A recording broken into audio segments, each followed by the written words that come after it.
नमस्कार दोस्तों, wear channel पर आपका स्वागत है। हम इस वीडियो में जानेंगे कि कैसे हिस्टोरिकल इवेंट्स एंड लेजिस्लेशन का हमारे प्रेजेंट कॉन्स्टिट्यूशन पर क्या इम्पैक्ट रहा। सन 1600 में queen Elizabeth I east India company को चार्टर या फिर राइट्स प्रोवाइड कर देती हैं कि वो भारत में एक लौती व्यापारी कंपनी के रूप में ट्रेड कर सकती है, और ऐसा उन्होंने किया भी।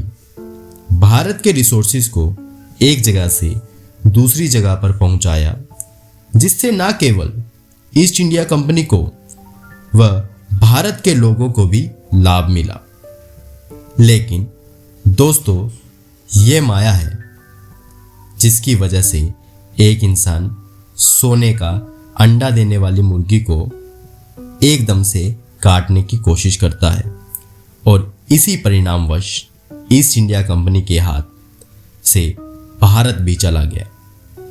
ईस्ट इंडिया कंपनी को बैटल ऑफ बक्सर, जो कि 1764 में समाप्त हुई, इसके परिणाम स्वरूप बंगाल, बिहार, ओडिशा का दीवानी राइट मिला। लेकिन कंपनी में बढ़ते हुए करप्शन और उसके मिसमैनेजमेंट को देखते हुए ब्रिटेन में डिसाइड किया जाता है कि अब इस कंपनी को रेगुलेट करने का समय आ गया है। इस कारण से 1773 से 1858 तक सर्टेन रेगुलेशन और एक्ट लाए जाते हैं, जिससे कंपनी को रेगुलेट किया जाता है। इस वीडियो में हम कंपनी रूल, जो कि 1773 से 1858 तक चलता है, वो डिस्कस करेंगे, और पार्ट 2 में क्राउन रूल, जो कि 1858 से 1947 तक चलता है, वो डिस्कस करेंगे, क्योंकि 1947 के बाद भारत को आज़ादी मिल जाती है। जैसे कि मैंने पहले बताया, कंपनी में बहुत करप्शन एंड मिसमैनेजमेंट था, और कंपनी के अधिकारी प्राइवेट ट्रेड भी करते थे। इस कारण से कंपनी को लॉसेस उठाने पड़ रहे थे। इन सभी कमियों को दूर करने के लिए British government regulating act of 1773 लेकर आती है, जिससे वो कंपनी और उसके अधिकारियों को रेगुलेट करती है। इसमें गवर्नर ऑफ बंगाल को गवर्नर जनरल ऑफ बंगाल बना दिया गया। एक एग्जीक्यूटिव काउंसिल, जिसमें 4 मेंबर थे, गवर्नर जनरल को असिस्ट करने के लिए दे दी गई। फर्स्ट गवर्नर जनरल वारन हास्टिंग बने। इसमें governor of Bombay and Madras को बंगाल के सबऑर्डिनेट कर दिया गया। इसमें 1774 में एक सुप्रीम कोर्ट भी स्थापित किया गया, जो कि जिसमें चीफ जस्टिस एंड 3 अदर जजेस भी थे, और बोला गया कि कोर्ट ऑफ डायरेक्टर रिपोर्ट करेंगे कंपनी के revenue, civil and military affairs को। फिर आता है अमेंडिंग एक्ट ऑफ 1781। इसमें रेगुलेटिंग एक्ट ऑफ 1773 को जो भी गलतियां थी सबको रिमूव किया गया, और इसको हम एक्ट ऑफ सेटलमेंट भी कहते हैं। इसमें रिमूव कर दिया गया गवर्नर जनरल और उसकी काउंसिल को सुप्रीम कोर्ट के जुरिडिक्शन से। यह कुछ सिमिलर सेटअप की तरह लगता है, जैसे प्रेजेंट में अगर कोई मिनिस्टर लॉ बनाता है या एडवाइस देता है, अगर उस लॉ या एडवाइस का गलत इम्पैक्ट होता है तो उसके ऊपर केसेस नहीं चल सकते। दो ये एग्जीक्यूटिव एंड लेजिस्लेटिव ऑर्गन के लिए इम्पोर्टेंट भी है कि वो फ्री होकर काम करें। फिर इसके बाद पिट्स इंडिया एक्ट 1784 आता है। इसने कंपनी को commercial and political function separate कर दिए।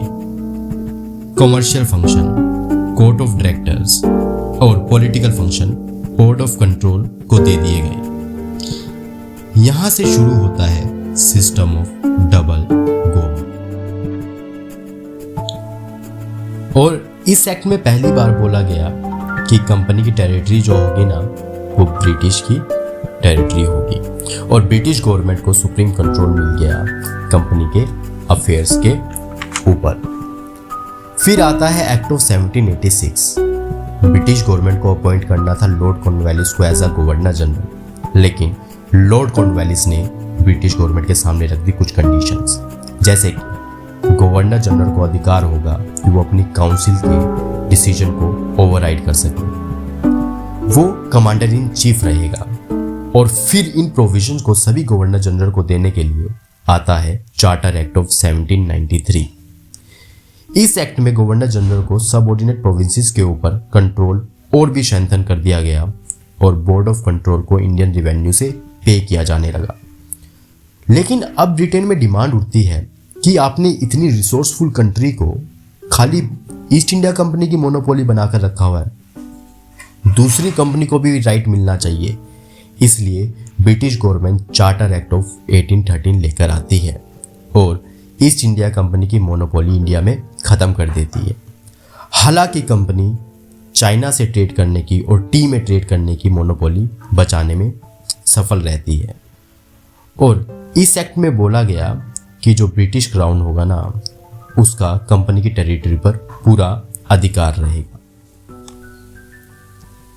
इस एक्ट ने साथ ही क्रिश्चियन मिशनरीज को भी भारत आने की अनुमति दे दी गई और बोला गया कि भारत के लोगों को जाकर एनलाइटमेंट के लिए,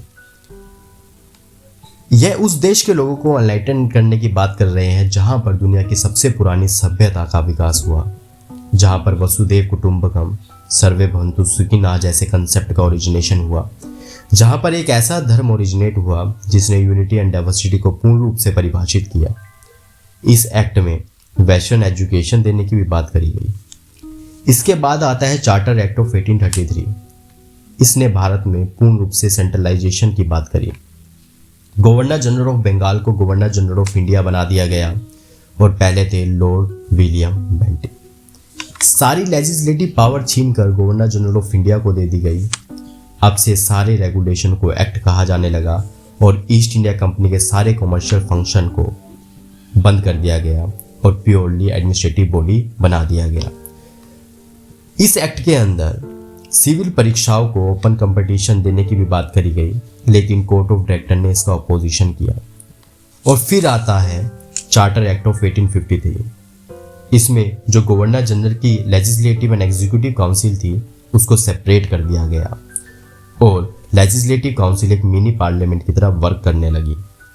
ओपन कंपटीशन जो कि चार्टर एक्ट ऑफ 1833 में बोला गया था वो 1853 के अंदर इंट्रोड्यूस कर दिया गया। इस एक्ट के आने से सेंट्रल लेजिस्लेटिव काउंसिल में लोकल रिप्रेजेंटेशन भी हुआ, जहां पर लोकल गवर्नमेंट के मेंबर भी आए, जैसे मद्रास से, बॉम्बे से, बंगाल से, आगरा से। इस एक्ट ने कंपनी का रूल एक्सटेंड तो किया, लेकिन समय अस्पष्ट था। इससे साफ पता लगता है कि ब्रिटिश गवर्नमेंट एक ट्रिगर पॉइंट ढूंढ रही थी, उसका इंतजार कर रही थी, और वो ट्रिगर पॉइंट रिवोल्ट ऑफ 1857 के रूप में आया। 1773 से लेकर 1853 के बीच आए रेगुलेशन या एक्ट इतना इम्पैक्ट नहीं डालते इंडिया की पॉलिटी पर, बट यहाँ से supreme court separation of legislature and executive organ का कंसेप्ट में हमें मिलता है। इस वीडियो में बस इतना ही। नेक्स्ट पार्ट में हम डिस्कस करेंगे 1858 से 1947 तक कौन से एक्ट आए और उनका इंडियन पॉलिटी एंड हमारी हिस्ट्री पर क्या इम्पैक्ट रहा। तब तक के लिए देखते रहिए we are Piyush Thakur signing off. जय हिंद, जय भारत।